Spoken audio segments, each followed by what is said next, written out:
Premièrement, j'ai tenté de prendre la voie le plus sauf en prenant le train de Montréal pour arriver ici 30 minutes de retard. Maintenant, donc je m'excuse parce que j'aime vraiment pas être en retard. Donc, quand je conseille les gens sur leur carrière, probablement la première chose que je dis, c'est d'être à l'heure. J'ai failli là. Là, il y a une raison pour laquelle j'accepte de venir parler aux jeunes. Et juste un. C'est sûr que mon histoire est devenue intéressante.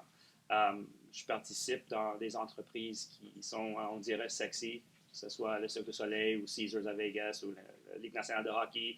Je suis conscient de la bonne chance que j'ai. Et on va parler un peu de la chance et comment aller chercher la chance. Parce que ça n'arrive pas sur notre divan à la maison en écoutant la télévision. On fait notre propre chance. Mais je viens parce que j'étais un étudiant à l'école secondaire. Je n'étais pas fort à l'école. Je n'étais pas fort au cégep. Je n'étais pas vraiment fort à McGill. J'ai passé mes cours, j'ai passé avec un BB+. J'étais refusé en droit à McGill. J'étais accepté à Sherbrooke et à Montréal. Il fallait prendre un test de français pour rentrer. J'ai failli le test de français. Et donc, Sherbrooke et Montréal ont retiré leur offre d'acceptation dans leur faculté de droit. Et j'ai cherché une faculté tardive pour une acceptation tardive. Et c'est là que c'est comme ça que j'arrivais à l'Université d'Ottawa. Donc, c'est à cause du fait que tout le monde me refusait. Et malgré le fait que Daniel Lamar et France Desmarais et Kellen Rovanescu, et il y a une liste des finissants illustrés ici de Ottawa, je ne savais pas à l'époque. Je savais pas, je ne connaissais même pas l'université, je ne connaissais pas la ville, mais c'est l'Université d'Ottawa qui me donnait la chance. Donc, la raison pour laquelle j'accepte puis je veux venir, c'est à cause de deux choses, mais sont reliées. Un, c'est mon parcours académique et ce que j'ai fait après. Et l'autre, c'est pour la gratitude que j'ai pour l'Université d'Ottawa parce que tout a commencé ici. Tout a commencé ici parce que je crois encore que le droit, c'est le meilleur diplôme qu'on peut avoir si on ne peut pas aller dans les sciences. C'est le meilleur diplôme pour faire toutes sortes de choses, puis j'en ai fait toutes sortes de choses, en incluant pratiquant le droit pendant 9 ans. Et j'ai deux fils aujourd'hui, 24 et 19. Mon fils qui a 24, il a fait un bac à McGill. Maintenant, il sert dans l'armée israélienne, dans le département d'intelligence, cyber intelligence. Il revient à Montréal, puis il aimerait étudier en droit. Mon plus jeune est en deuxième année à McGill. Je ne sais pas s'il veut étudier en droit, mais le fait qu'il ne sait pas ce qu'il veut faire, ça nous amène à la conversation que si tu ne sais pas ce que tu veux faire, étudie en droit. Mais ça semble drôle, mais c'est tellement vrai. Si tu regardes tous les gens, même alentour de moi, qui ont des bacs en droit et qui ont fait tellement de choses. On vient à Seattle. Seattle a été octroyé la 32e équipe de la Ligue nationale de hockey l'année passée. On va commencer à jouer en 2021. Et l'autre jour, on a engagé le gérant, c'est Ron Francis, l'ancien des Penguins de Pittsburgh. Puis l'autre journée, on a engagé l'assistante gérant, Ricky Olczyk. C'est le frère de Ed Olczyk qui a réalisé une carrière très, très importante dans la Ligue nationale. Mais Ricky Olczyk, c'est un avocat. Donc, il étudie à Cornell, il joue au hockey. Donc, ça peut vraiment, vraiment nous amener à plusieurs endroits. Puis, la doyenne m'avait expliqué quelque chose que je savais déjà, c'est qu'il y a beaucoup plus de stress aujourd'hui sur la question qu'est-ce que je vais faire après mon bac. Je ne sais pas ce qui m'intéresse, je ne sais pas où je vais m'en aller, c'est très compétitif. Et c'est vrai que dans notre époque, tout le monde trouvait un emploi. Donc, on n'avait pas le stress de trouver un emploi, on n'avait pas le stress de trouver un stage. Mais en même temps, puis ça que j'ai dit à mon fils, il dit, Dad, it was so much easier. You got into McGill with a 70 average from CEGEP. J'ai dit, oui, c'est vrai. mais, j'ai dit, il n'y avait même pas un domaine technologie quand j'étudiais en droit. Donc, imagine toutes les opportunités que tu as aujourd'hui dans le domaine de technologie, soit comme avocat pratiquant qui spécialise dans la technologie, puis la technologie, quand c'est tellement énorme, de l'intelligence artificielle d'un côté, puis de technologie mobile, cellulaire de l'autre côté. Et donc, il y a tellement d'opportunités aujourd'hui que nous, on n'avait pas. Donc, toutes les compagnies aujourd'hui, high-tech n'existait pas à l'époque. On avait Nortel, puis on avait quelques autres, mais vraiment, on n'avait vraiment pas d'opportunité dans le domaine de technologie. Et ça, c'est juste un domaine. Comme je viens de parler du sport, tout d'un coup, l'assistant gérant de Seattle, c'est un avocat. L'ancien gérant des Oilers d'Edmonton, et il était gérant de Bruins de Boston, a gagné une Coupe Stanley, c'est Pete Chiarelli, qui a étudié ici, à l'Université d'Ottawa. Il a son bac en droit de l'Université d'Ottawa. Donc, c'est un avocat qui a réussi à jouer 4 ans à Harvard comme joueur. Il est retourné à Ottawa, étudié en droit ici à Ottawa, puis il est retourné travailler dans le domaine de hockey, puis il est devenu gérant de Bruins de Boston, puis il a gagné une Coupe Stanley. Donc, les histoires, il y en a pas mal. Mais le stress, j'avoue, le stress est réel. Donc, comment le gérer? Comment faire des décisions? Moi, je suis quelqu'un qui était toujours très, très prêt à participer dans toutes sortes de, on va dire cocktails, on va dire réseautage, on va dire conférences, etc. J'ai pas resté à mon appartement ici, puis j'ai pas resté à ma maison à Montréal non plus. J'allais chercher des opportunités sans savoir quelles seront les opportunités. Et c'est par parler aux gens, puis c'est par allant à toutes ces activités-là, que j'ai développé, moi, personnellement, un amour pour le monde des affaires, un amour pour les acquisitions et les mergers. Et donc, j'ai pratiqué en droit pendant 9 ans en sachant, j'aimais pas trop pratiquer en droit. Pas parce que c'était pas plate du tout. J'étais pas parmi les très bons, j'étais pas parmi les meilleurs. Je voulais être très bon à ce que je faisais. Puis je réalisais probablement la raison pour laquelle je ne suis pas le meilleur ou une parmi les meilleurs, c'est parce que ça ne m'intéresse pas assez d'aller lire à la maison les choses qu'il ne faut pas que je lis pour mon travail. Et aujourd'hui, je lis constamment sur le monde des affaires, des choses qui ne m'impliquent pas du tout, mais qui m'intéressent beaucoup. Et finalement, ça sert à mes fins. Mais il faut vraiment trouver la chose qui vous intéresse. Pourquoi? Parce que si quelque chose vous intéresse vraiment, vous allez devenir expert volontairement. Et ce qu'on fait aujourd'hui, c'est qu'on te demande de devenir expert en droit criminel, même si ça ne t'intéresse pas. Mais cette expertise-là, ça dure 3, 4, 5 mois. Tu vas prendre ton examen et peut-être tu ne vas jamais réouvrir un livre de droit criminel. Ou tu vas trouver une passion pour le droit criminel et tu vas vouloir lire des causes criminelles, non seulement du Québec, non seulement du Canada, mais d'ailleurs, par intérêt, comment ils traitent certains crimes en Australie, en Angleterre, en France. Donc, ça, c'est la passion. Puis tout d'un coup, tu réalises que toi, tu deviens l'expert. Aujourd'hui, je pense que je peux participer dans une conversation de mergers et acquisitions avec n'importe qui. Pourquoi? Parce que j'en ai assez lu et assez aimé ce domaine-là que je le connais aussi bien que n'importe qui. Donc, quel va être le domaine que tu veux connaître mieux que n'importe qui?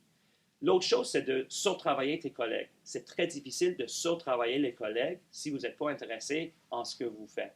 Donc, c'est comme une boule de neige. Si on n'est pas vraiment intéressé en ce qu'on fait, on travaille dans un bureau qui ne nous intéresse pas, dans un domaine qui ne nous intéresse pas, quelqu'un d'autre va surtravailler nous, quelqu'un d'autre va plus lire que nous, quelqu'un d'autre va plus devenir expert que nous, et nous, on va se trouver malheureux, déprimés, pas trop bons à ce qu'on fait, et donc, qu'est-ce qu'on fait si on se trouve dans cette situation-là? Et ça, c'est important parce que parmi les gens dans cette classe, plus que 50% vont être malheureux dans un emploi qu'ils vont avoir. C'est sûr que on ne va pas tout retrouver. Nos premiers emplois, wow, c'est de magie, je vais rester ici toute ma vie, ça c'est la meilleure chose qui aurait pu m'arriver. Non, plus que 50% vont aller travailler à quelque part pour avoir d'expérience, on ne va pas aimer nos boss, on ne va pas aimer nos collègues, on ne va pas aimer le domaine, pas de problème, c'est normal. Mais moi, ce que je conseille et à mes enfants, c'est l'analogie que je donne, c'est le divorce. Quel pourcentage des gens se divorçaient au moment qu'ils réalisaient que leur relation n'allait pas? Probablement zéro.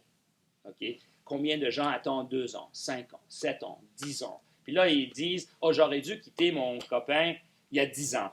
Ouf. Des 10 ans, on n'en a pas beaucoup de 10 ans. Moi, j'en ai beaucoup moins que vous, mais on n'a pas beaucoup de 10 ans pour retarder des décisions qu'on sait. On sait très bien que cette décision à faire, que ce soit quitter mon copain ou quitter ma job ou aller chercher quelque chose d'autre. Donc, je pense que passion et dédication et surtout avec nos collègues et d'être décisif ou décisive est très, très important.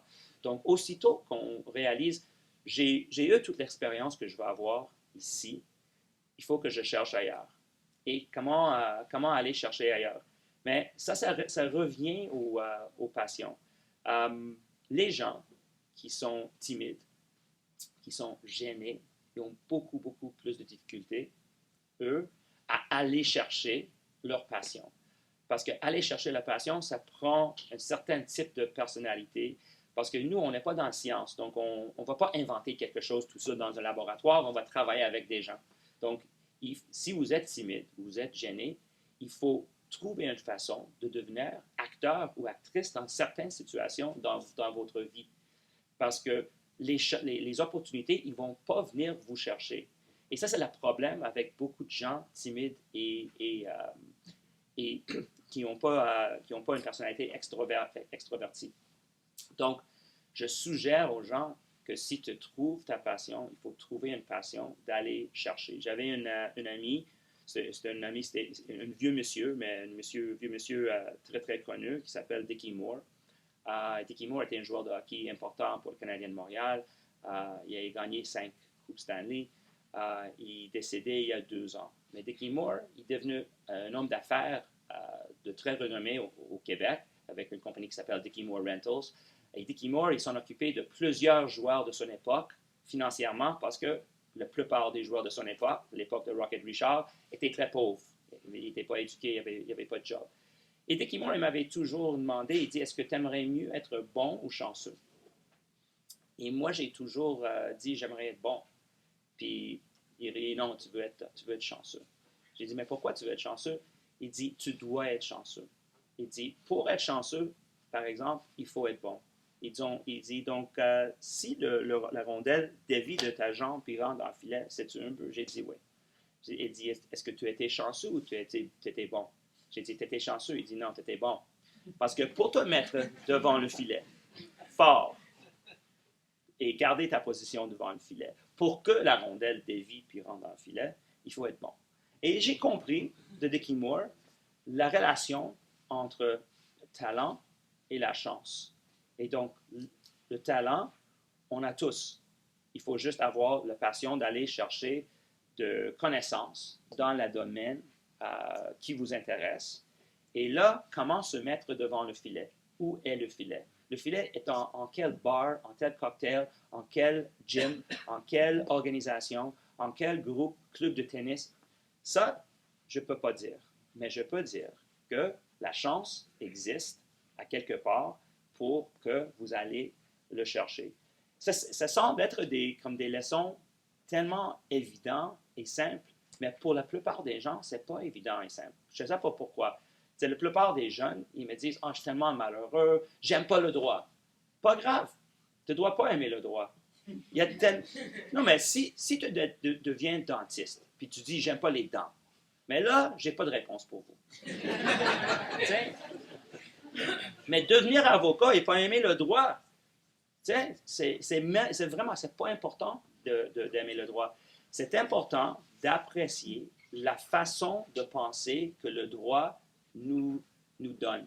Le droit me donnait, et cet édifice-là me donnait deux choses. Une façon de penser et une façon de m'exprimer. Okay? J'arrivais ici, je ne parlais pas 3 mots de français. Et j'ai coulé mon examen de français à Sherbrooke et Montréal. Mais qu'est-ce que j'ai fait? Je me mettais dans une situation un peu en dehors de mon zone de confort, rentrer un anglophone juif dans un édifice plein de francophones. Je ne parlais pas vraiment français. Oui, on a appris le français à l'école, mais pas parler en français. On a appris les choses qui, pour moi, en droit, étaient inutiles. Donc, le subjonctif passé, en droit, ça me servait à rien. Okay? Il fallait que je comprenne ce que le professeur Nadeau dit et que je suis capable de répondre à ses questions. Il était aussi gentil de nous laisser répondre en anglais, les questions en français. Donc, sans cette luxe-là, j'aurais jamais gradué d'ici. Mais tout ça pour dire que j'ai appris à penser et à parler. Donc, dans tous les conseils d'administration où je me trouve, OK, et j'ai pas une high IQ, j'étais pas parmi les plus bons ou les plus intelligents dans ma classe, ni à McGill, ni ici à Ottawa, mais j'ai utilisé les leçons et les talents qu'ils me donnaient ici pour des choses qui m'intéressaient beaucoup. Donc, si j'aurais resté et pratiqué en droit de la famille, disons, je ne serais peut-être pas ici aujourd'hui parce que je ne serais pas parmi les meilleurs avocats en droit de famille. Je ne serais pas vraiment intéressé en droit de famille. Et j'aurais pu probablement j'aurais pu être avocat en domaine de droit de la famille. Probablement, j'aurais pu gagner 150 à 200 000 par année après quelques années. Probablement, avec ma personnalité, j'aurais pu probablement aller chercher des clients et tout serait beau et il n'y a rien de mal là. Mais le mal, c'est que je m'aurais mis dans une carrière que je n'aimais pas juste pour faire le salaire pour amener l'argent à la maison. Donc, il faut que j'imagine que le professeur Nadeau aime enseigner le droit. Sinon, il a fait une énorme erreur pendant 35 ans. Et j'espère que ce n'est pas le cas. Donc, évidemment, il était mon professeur. Et donc, c'est les choix qu'on fait. Et on doit être content avec les choix qu'on fait. J'en ai beaucoup d'amis. Mon meilleur ami est un professeur à l'école secondaire. Et donc, lui, il a fait le choix de ne pas poursuivre l'argent. Il me dit, OK, donc on est des amis pas trop naturels. Donc, moi, j'ai fait le choix de que d'aller chercher l'argent, puis lui, il a fait le choix de que pas chercher l'argent. Mais il a fait beaucoup plus de bien dans le monde que moi, parce qu'il éduque des jeunes enfants. Mais tout ça pour dire, il est très content avec son choix. Okay? Donc, quand je parle et je fais quelques discours au cours de MBA, tout le monde veut juste savoir une chose. Comment est-ce que je peux faire 1 million? Il y a une question. Quelle est la route la plus facile, le plus hot, le plus faisable pour aller devenir millionnaire? Okay, je n'ai pas la réponse pour cette question-là. Mais quand je parle aux avocats, ce n'est pas tout le monde. Il y a des gens ici qui vont travailler dans les domaines où ils savent très bien que c'est un domaine qu'on ne va pas faire beaucoup d'argent, mais c'est un domaine qu'on aime beaucoup. Donc, essayez de devenir une parmi les meilleurs dans le domaine que vous choisissez. Okay, le professeur Nadeau et la doyenne ont choisi des carrières où on ne peut pas devenir multimillionnaire. Pourquoi? Parce qu'ils sont intéressés dans le domaine. Donc, j'aime séparer les discussions argent et les discussions passion. Donc, si votre passion est vraiment l'intelligence artificielle, tu peux pratiquer en droit, tu peux devenir in-house counsel pour Google, tu peux devenir multimillionnaire ou milliardaire, tout est possible. Okay? Et si on choisit d'autres aides juridiques, on va faire beaucoup de bien, puis ça prend des avocats dans les juridiques. Et donc, on a fait un choix d'aider des gens qui n'ont pas les moyens pour se défendre ou pour payer pour se défendre, et c'est la carrière qu'on va choisir. Donc, si vous êtes passionné par l'argent. Donc, il va falloir choisir un domaine où on peut appliquer les leçons qu'on a apprises ici en droit et où la possibilité de monter dans le monde d'affaires, dans le monde d'argent, existe. Rentre. You here for the pizza? No, thank you. That's solid. All right. Et donc c'est très important pour moi, c'est très important que vous posez la question, qu'est-ce qui m'intéresse? Là, il reste une partie de la salle qui ne savent pas qu'est-ce qui leur intéresse. Et pour eux, la réponse est même plus facile.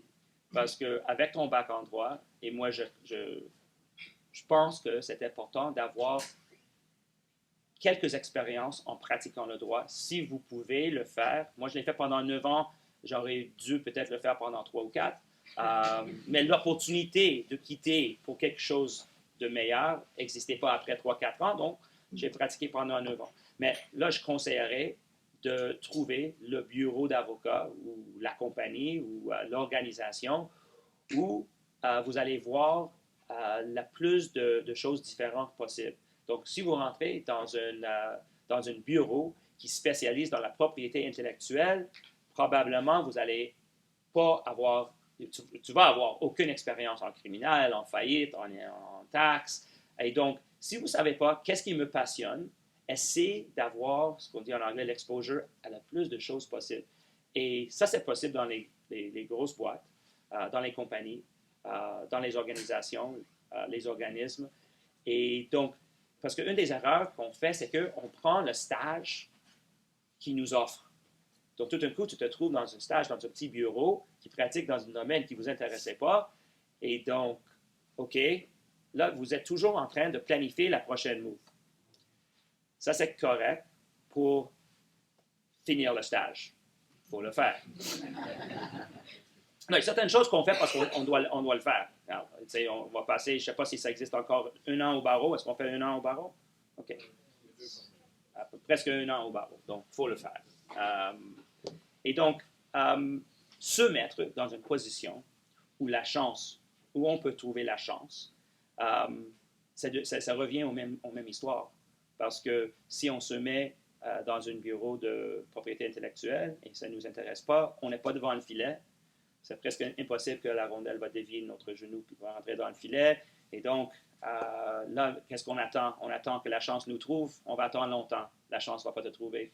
Et donc, on revient aussi aux questions d'être décisif. Quand vous savez, ce n'est pas pour moi, attends pas 5 ans pour agir. Ce n'est pas pour vous, let's go. Passe votre temps sur LinkedIn, passe votre temps à chercher d'autres opportunités, à réseauter dans les domaines qui vous intéressent et faire votre move et votre décision. Si je parle de moi un peu, je vais dire que je pense que j'ai surtravaillé mes collègues. Je pense que j'avais de la ténacité. J'ai eu aussi des échecs. Et la façon dont j'ai réagi aux échecs, pour moi, les gens disent que le verre est moitié plein ou moitié plein ou moitié vide. Pour moi, le verre est comme 90% plein tout le temps. Et j'agis avec le 10%. Donc, je considère un échec comme dans le 10%, même un défi santé dans le 10%, défi avec mon épouse ou mes enfants, je considère dans le 10%. Et ce que j'ai réalisé avec le temps, c'est que en reculant, en regardant en arrière, c'était vrai que c'était dans le 10%. Dans le moment, j'ai un fils qui a une crise avec sa copine. Pour lui, c'est 90%. Je sais très bien qu'en 3 ans, il va regarder en arrière, ça va être dans le 1%. Mais lui convaincre que c'est dans le 0,1%, je ne peux pas le faire. Donc, j'essaie de vous le convaincre que ce qui a l'air d'être un défi, puis on va avoir des défis, que ce soit santé familiale, académique, affaires, financières, la ténacité, la croyance que le verre est 90% plein, la croyance que si je travaille fort, si je fais mon travail, si je pense fort, qui la chance me trouve dans la situation santé, il faut que la chance vous trouve aussi. Je vais toujours garder la notion de 10%. Et ça m'aide beaucoup parce que si on est prêt à reconnaître que la carrière sur laquelle on stresse aujourd'hui va pas du tout être smooth, que les gens avec qui je travaille, je ne vais pas tous les aimer, que les boss que je vais avoir, je ne vais pas tous les aimer non plus, que les domaines où je pratique, je ne vais pas tout aimer non plus. C'est juste la question, qu'est-ce qu'on va faire avec les faits? Comment on va décider? Comment on va réagir? Et donc, moi, j'essaie de mettre dans les mains des jeunes cette puissance et pouvoir de faire des décisions. Et c'est sûr que ma grand-mère, la même qu'elle, a raconté des histoires, comment elle a marché à l'école 5 km de retour et tout. Moi, je dis la même chose à mes fils. J'ai dit, if I had Google and Wikipedia and LinkedIn, my life would be a joke. T'sais, moi, je ne savais pas quel emploi existait, quelle opportunité existait, comment contacter quelqu'un en Californie pour une opportunité, comment acheter quelque chose, vendre quelque chose. Aucune chance. OK? Et vous avez tout. LinkedIn, vous cliquez là, monster.com, et vous savez tous les emplois possibles et impossibles, toutes les opportunités partout dans le monde. Donc, ils cherchent en Australie un avocat bilingue qui a étudié le droit civil. Impossible, tu aurais trouvé cette opportunité-là en 1989. Aujourd'hui, tac, that's it. Et donc, utilise tous les outils qu'on n'avait pas. Moi, j'utilise aujourd'hui. Moi, je trouve ça, c'est comme la meilleure chose qui est arrivée dans ma vie, OK, qui n'est pas familiale, est le progrès technologique.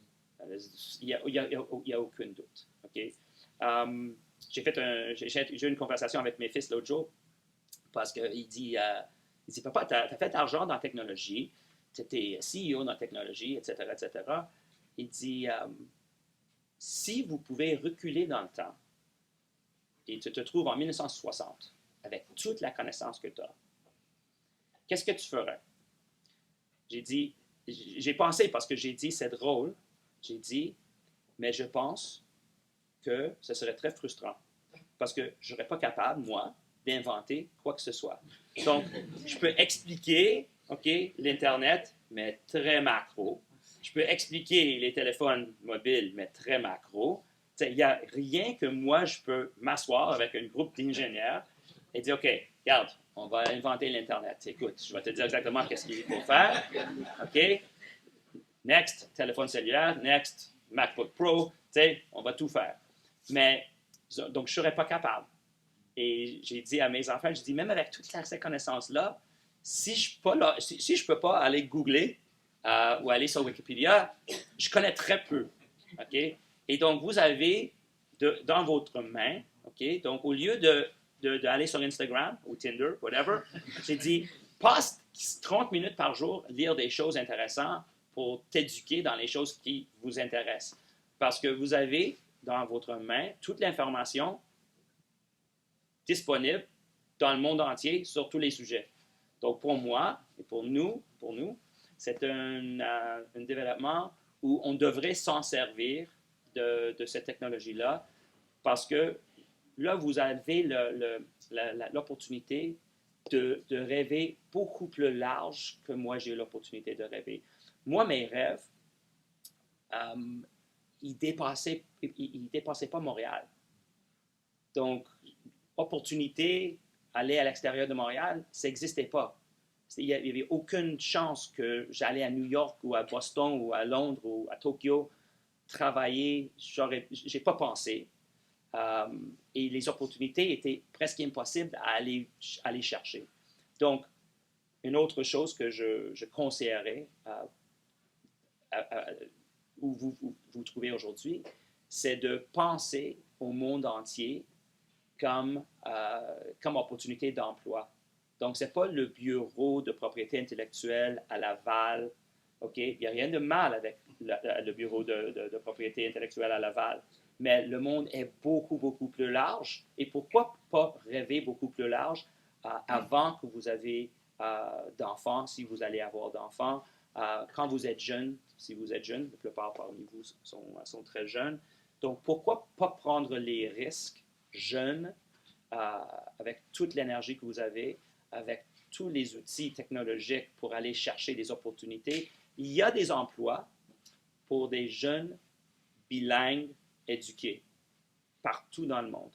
Et je vais dire que même que j'ai appris mon français ici, même que je fais beaucoup d'erreurs grammatiques, mon français a beaucoup, beaucoup m'aider. Et tu peux dire, mais pourquoi ça t'a aidé? Tu travailles à Vegas, tu travailles avec la NHL, tu travailles avec le Cirque du Soleil, c'est une compagnie internationale.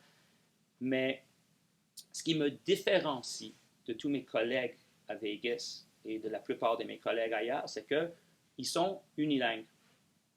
Ils regardent les gens qui parlent deux langues comme étant un peu différents et un peu plus intelligents. C'est pas vrai, mais on va prendre peut-être la caricature, mais j'ai trouvé que la culture qu'on a en étant au moins dans une province plus ou moins bilingue, avec un bac en droit, et on peut faire tous les blagues d'avocat qu'on veut, mais quand tu rentres dans un bureau, être avocat bilingue, ça compte pour beaucoup, OK?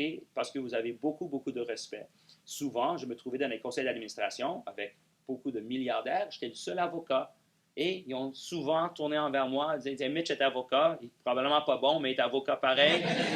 Et ils respectaient le fait que j'avais une éducation en droit. Ils ne me demandaient pas mes notes, ils ne me demandaient pas à quelle école j'allais. Ils savaient que, tu sais, ils parlent deux langues, je parle trois langues, je parle hébreu aussi, mais ils parlent deux langues, il est avocat, et donc ils me donnaient beaucoup de respect. Donc, moi, j'ai utilisé un autre outil, c'est la plupart parmi vous parlent anglais et français. Okay? Ce n'est pas un secret que l'anglais, c'est la langue d'affaires mondiale. Okay? Donc, je promouvois, moi, beaucoup le bilinguisme sans rentrer trop dans la politique, juste en rentrant dans la practicalité. Okay? Quelle langue est plus pratique dans le monde? C'est la langue anglaise. Est-ce que la langue française est utile? Super utile. Il y a tellement de pays où le français est utile. Tellement de pays où il y a des écoles françaises, où il y a des filiales, des compagnies françaises. Donc, pour moi, le français est très, très important. L'anglais, si vous ne parlez pas bien anglais, vous avez le temps. Parce que moi, je dirais que rentrer dans une entrevue à Londres, même avec un très mauvais anglais, mais en parlant français, avec un bac en droit, ça aide beaucoup. Et donc moi, j'ai toujours cru qu'on doit s'en servir de tous les outils qu'on a. Donc, la technologie, notre éducation, les langues qu'on parle. Et je retourne à la ténacité. On ne va pas trouver c'est presque certain, si je regarde ma classe et la vôtre, je ne sais pas quel pourcentage des gens, premièrement, se trouvent dans le même job avec lequel ils ont commencé après le droit. Probablement très, très peu. On va dire 10%. Okay? Donc 90% non. Quel pourcentage, puis on va fêter nos 30e retrouvailles dans un mois, le 26 octobre. Combien de gens peuvent dire qu'ils se trouvent où ils auraient pensé qu'ils se trouveraient il y a 30 ans? Moi, je dis c'est un autre 10-15%. Okay? Pas Calin Romanescu, le PDG de Air Canada, pas moi, pas toi, le doyen. Donc, je peux dire que le chemin est long et il dévie beaucoup. Donc, vous pouvez penser, moi, je pense que c'est ça que je vais faire. Et tout d'un coup, vous avez un client, il veut vous engager, vous quittez le bureau, vous commencez à travailler dans la compagnie, dans le département juridique. 5 ans plus tard, il pense que vous avez un esprit affaires ou relations humaines. Vous quittez le département juridique, vous êtes dans un autre département. Puis moi, je serais très ouvert au changement.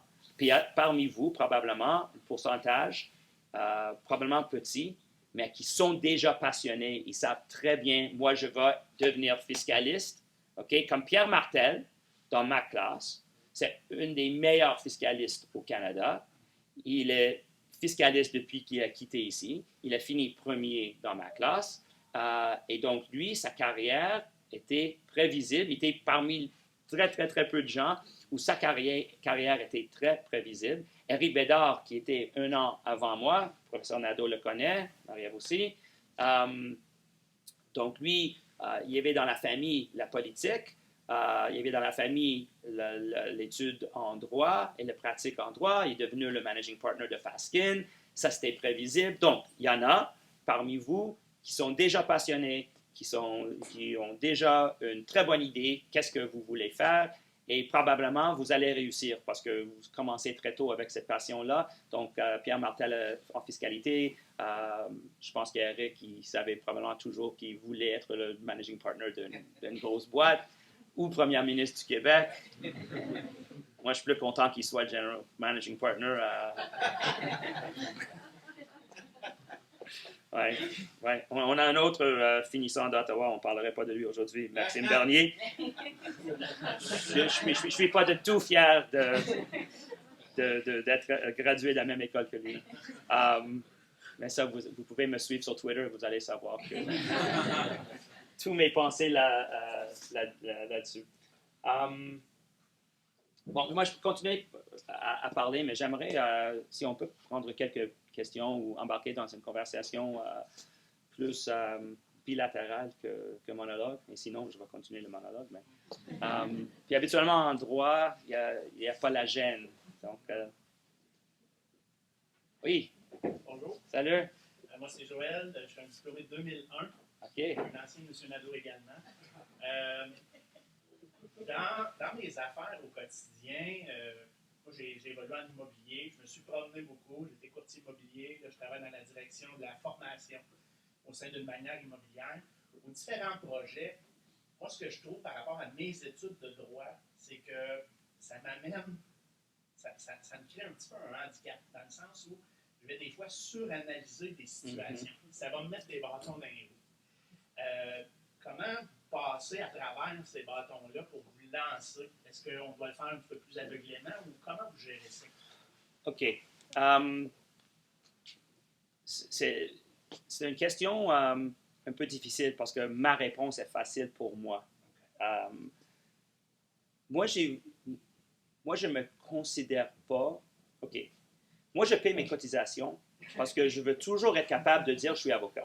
Okay? Parce que ma mère est très fière que son fils est avocat. Mais c'est vrai. C'est vrai.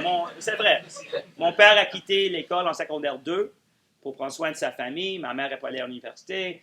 Mon grand-père non plus. Un de mes grands-pères, oui, est devenu médecin. Mais pour mes parents, qui n'étaient pas éduqués, aller devenir avocat, c'était comme un rêve qu'on ne peut pas rêver de rêver. Donc, je paye mes cotisations pour ma mère, autrement dit. Mais je ne me considère pas avocat. C'est-à-dire que j'ai besoin des avocats. Donc, si j'ai un contrat, et j'en ai beaucoup de contrats, okay, je les laisse lire par un avocat. C'est sûr que j'analyse ou je vois des choses, mais moi, ce que je fais, c'est que j'utilise, puis peut-être c'est le cas pour toi, moi, j'ai utilisé mes talents de négociateur que j'ai appris en droit plutôt que l'analyse. Parce que l'analyse, pour moi, c'est difficile. Si je ne vois pas 1000 bails, je ne sais pas exactement quoi regarder dans les bails. Okay? Toi, déjà, tu as vu 1000 bails. Tu devrais savoir comme ça, même si tu n'étais pas avocat. Mais moi, je pense que ça dépend l'ampleur de l'entreprise. Mais il faut avoir un avocat avec qui tu as beaucoup de confiance, plus que toi. Tu sais, un médecin, il n'est jamais soi-même comme patient. OK, moi, je pense qu'un avocat ne devrait pas être son avocat. They say in English, a lawyer who represents himself as a fool for a client.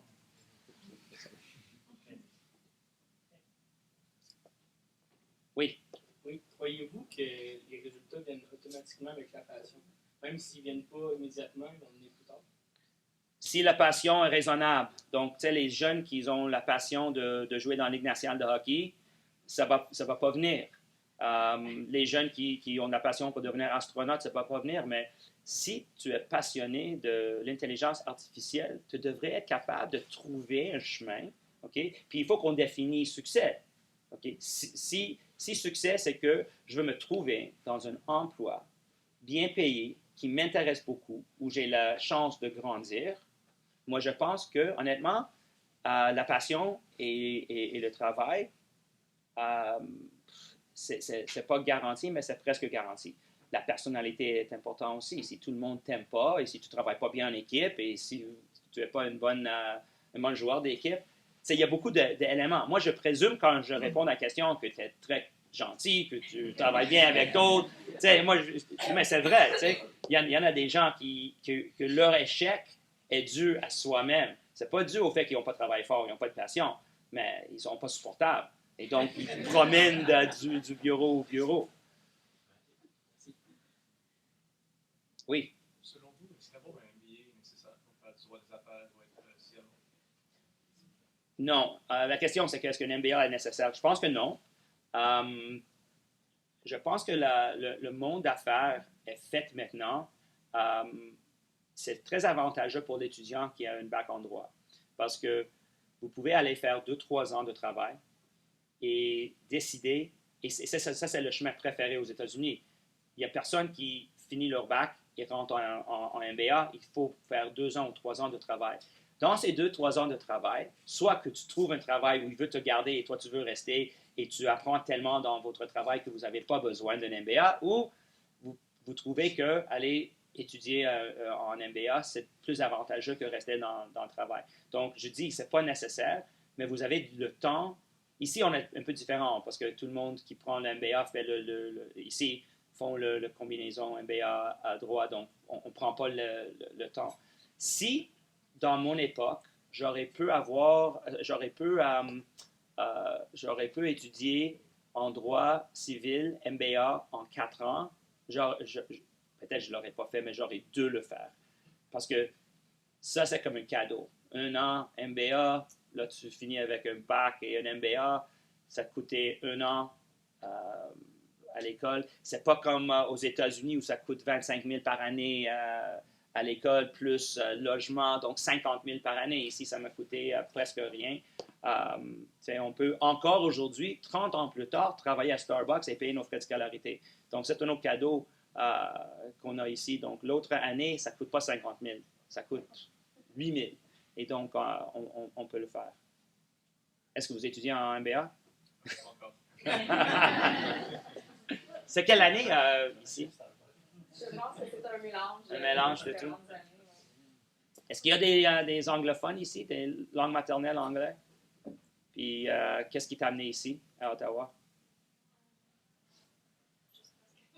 Ouais. Tu voulais étudier en français ou? Oui, pour pratiquer. Okay. Et moi, je trouve ça aussi, c'est super intéressant à savoir des motifs de certaines personnes pour venir ici. Autre question? Yes? Oui. Est-ce que tu conseillerais des stages coopératifs? C'est quoi? C'est des stages qui sont comme affiliés avec l'université, qui sont à travers tes sessions. OK. Ils travaillent dans des cabinets, ils peuvent être Ouais. au ministère, dans différents établissements, pendant 1 ou 2 sessions. C'est un programme coopératif qu'on a un stage. Ouais. Like a JMSB, the co-op program. OK. C'est quoi le désavantage? Plus long.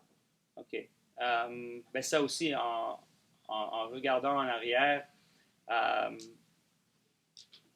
moi j'avais un bac avant de rentrer ici. J'étais dans le très, très, très minorité. Et donc, j'ai pas compris ceux et celles qui sont venus de cégep qui voulaient finir aussi vite que possible. Tu sais, comme moi, j'ai passé 7 ans à l'université, et puis j'ai haïssé l'université, puis j'ai passé 7, plus 2 ans au cégep, 9 ans en total, après l'école secondaire.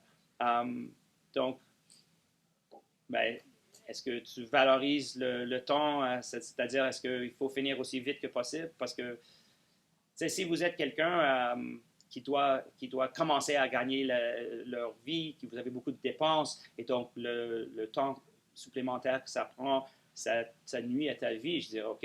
Mais sinon, c'est rien ce temps-là, d'après moi. Oui. Est-ce que dans votre parcours, vous avez considéré faire le chemin Common Law?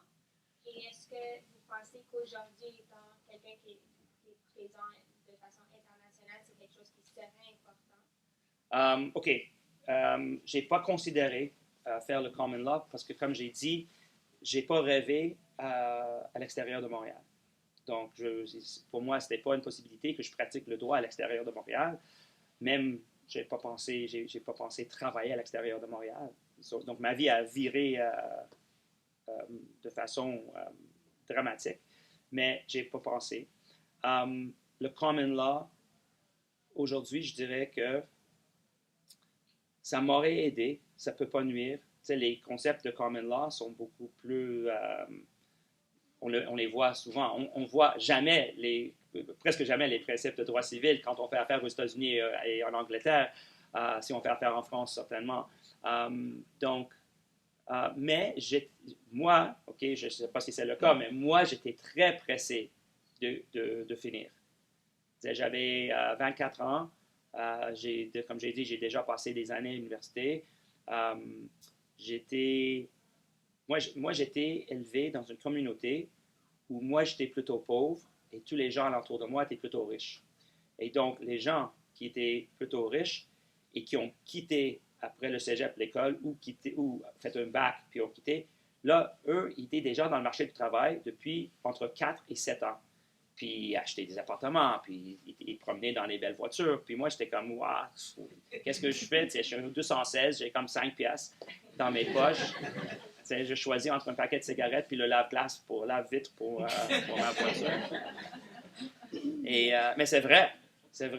Et j'ai choisi les cigarettes, puis j'ai acheté un journal, puis je l'ai mouillé dans la neige, puis j'ai nettoyé mon vitre, puis je continuais dans la route Ottawa-Montréal. C'est true.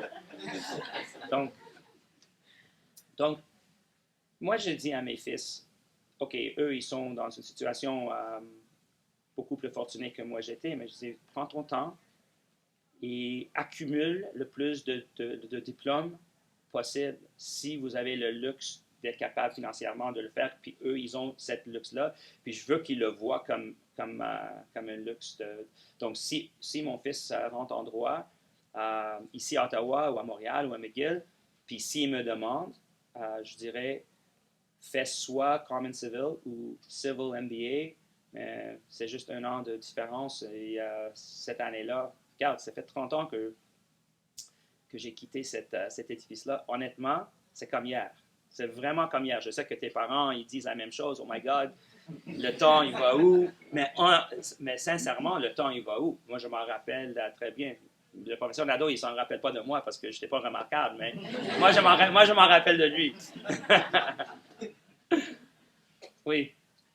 À votre époque, les échanges internationaux pour les étudiants n'existaient pas, ou très peu. Si on retourne dans le temps, est-ce que vous en auriez fait un? Non. Mais c'est parce que j'avais comme un aveuglement volontaire. Moi, j'ai pensé à une chose. Il faut que je commence à travailler et gagner de l'argent. Aujourd'hui, avec toute la sagesse, je ferais un échange à Genève, j'étudierais en Common Law, je ferais un MBA, tu sais.